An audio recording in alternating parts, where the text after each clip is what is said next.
Hello दोस्तों, नमस्ते, प्रणाम। हमारे यूट्यूब चैनल में आपका स्वागत है।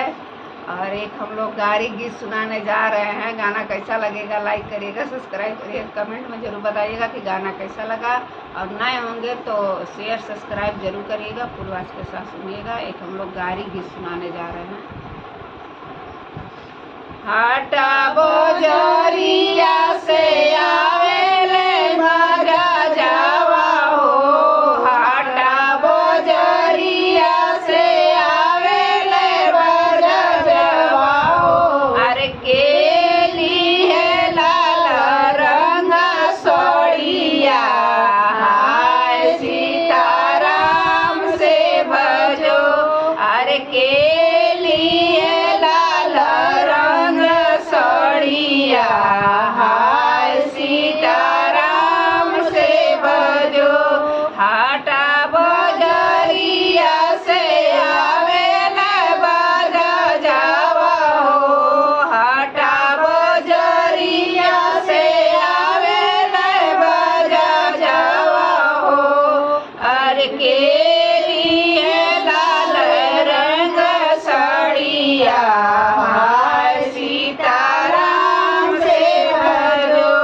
अरे केली है लाल रंग साड़िया, हाय सीताराम से भजो। अपने महलिया से बोले नगबै बहिनियो, अपने महलिया से बोले ने दुल्हे के बहिनी। अरे हम ले बोलाल रंग साड़िया, हाय सीताराम से भजो। अरे हम ले बोलाल रंग साड़िया, हाय सीताराम से भजो। सड़िया पहिनी जब गईली बजरिया हो, सड़िया पहिनी जब गईली बजरिया हो, सड़िया पहिनी जब गईली बजरिया हो। अरे पुरुबा बहे लाल कारी, हाय सीताराम से भजो।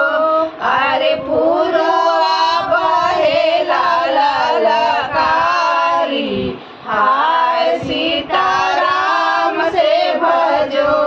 सड़िया उड़े उनकर काशी बनारस, सड़िया उड़े उनकर काशी बनारस।